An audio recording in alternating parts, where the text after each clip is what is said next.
Guys, welcome to this new video here on the Wind Lounge YouTube channel. We have today, first of all, we have a board, a dark horse, a big one. And we also have an interesting topic with that. Plus, we have you, Arnon. Welcome to the video. How are you? I'm good, very good. Nice. Thank you. We are here in Greece on Rhodos. And we are filming or video shooting here and took the opportunity to talk about a few boards in the current line. And for me, I don't know how it is for you. You can tell me in a minute, or in some seconds.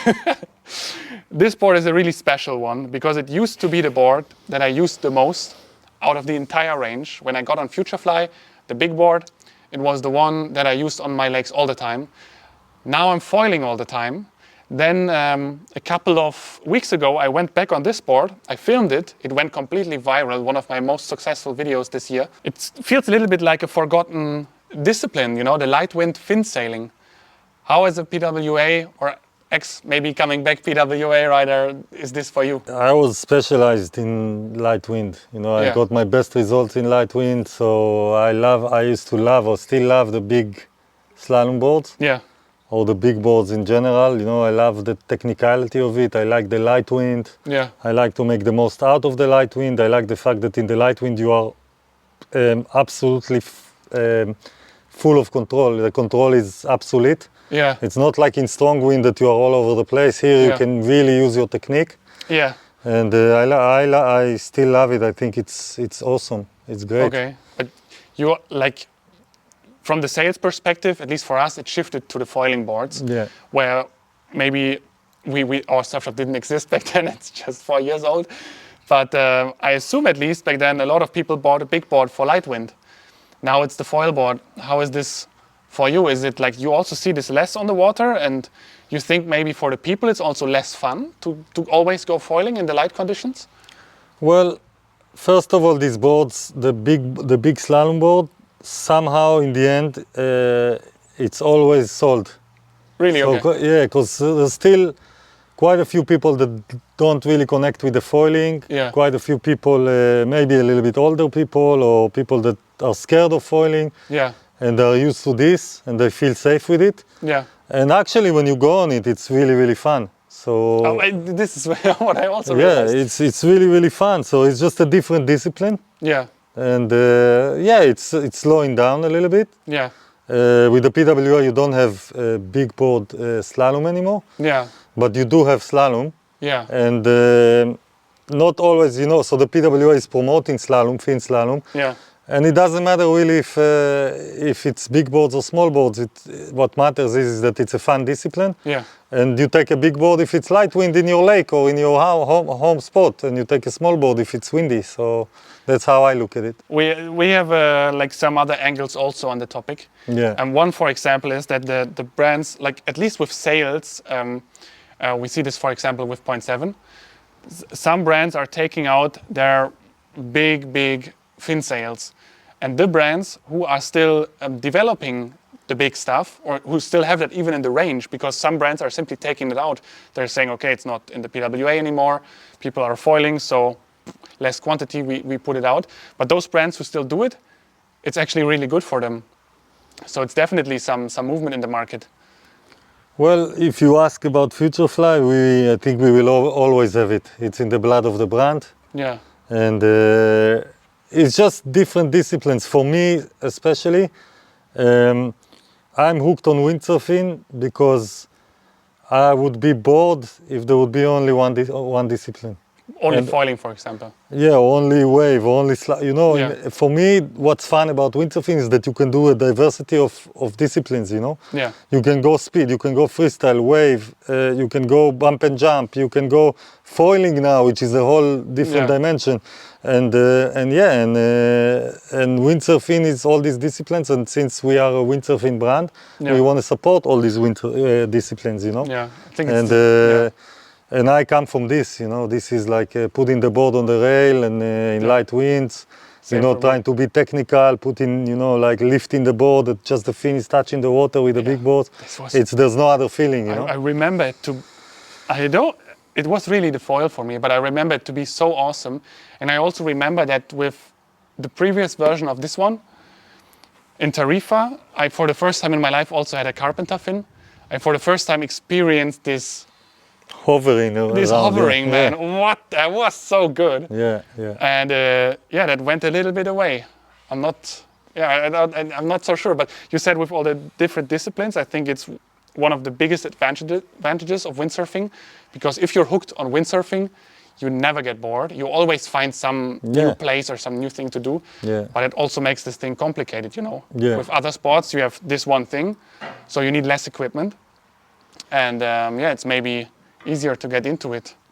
Well, yeah, I mean, like, the foiling actually made things really easy in a way, you know, because you have one foil and you can change the wings, but in terms of light winds, you can never stop, you know. You almost have 90% chance, you know, you go to Lake Garda or somewhere. You always. And where we were sitting on the beach before, you don't sit on the beach anymore. Yeah. And it's exciting and it's fun. Yeah. So yeah, it is slowing down. The fin slalom big boards are slowing down, but again, it feels like home to many people. Yeah. And it's still, you can and still maybe they all come back at some point. Yeah, you never know. You know, that's what happens. Windsurfing is really, dynamic. It's really like that. It's very dynamic lately, especially. Yeah.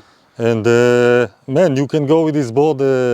People go easily over 32, 33 knots with a board like that. So this is still an extreme board, you know. Niels went 36, I think. Yeah, you can go really fast with this type of boards, you know.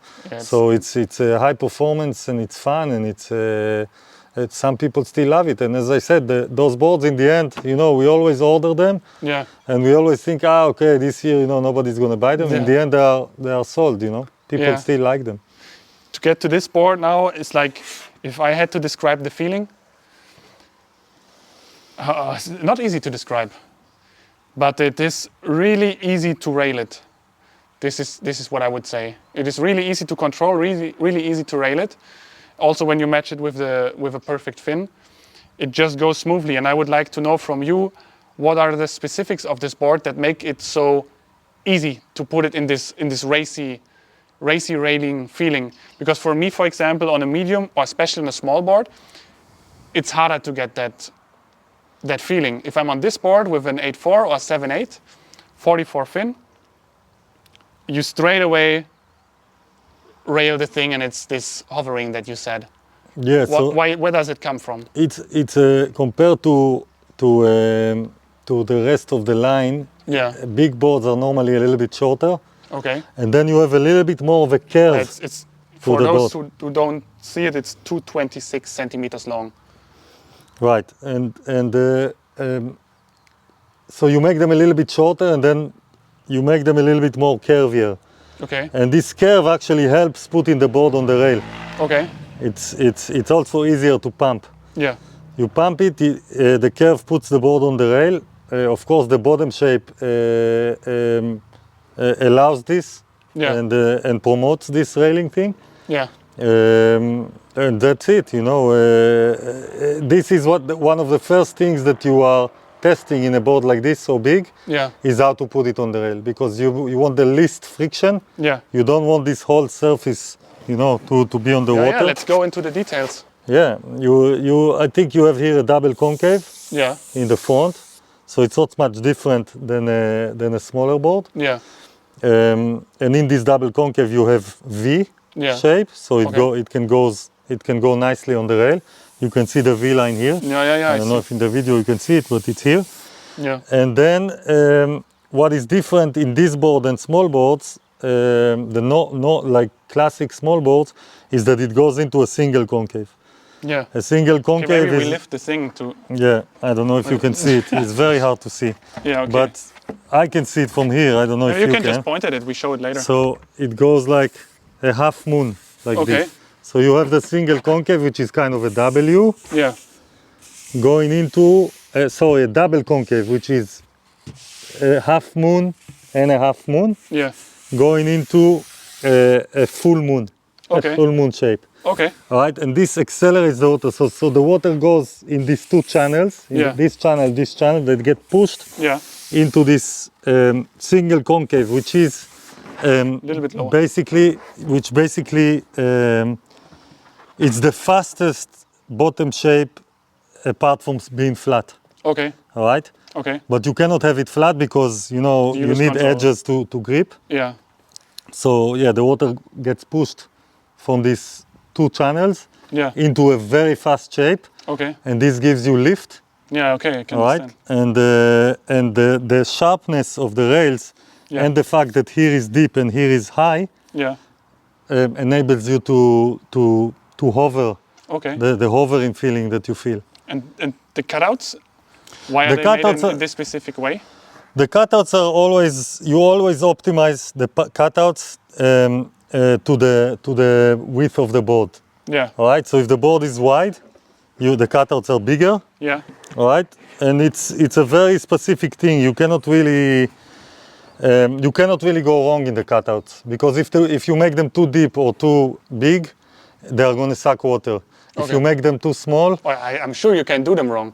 But if you mean if you test them, you find the sweet yeah, spot. no, it's a very, very important feature. Okay. It's just there, and if you get them wrong, it's You very feel bad. it straight away. You feel it. The board is draggy, or the board is too loose, or the area around the fin has to be perfect width, Yeah. and the cutouts have to be the perfect length and the perfect width Yeah. and the perfect depth. Yeah.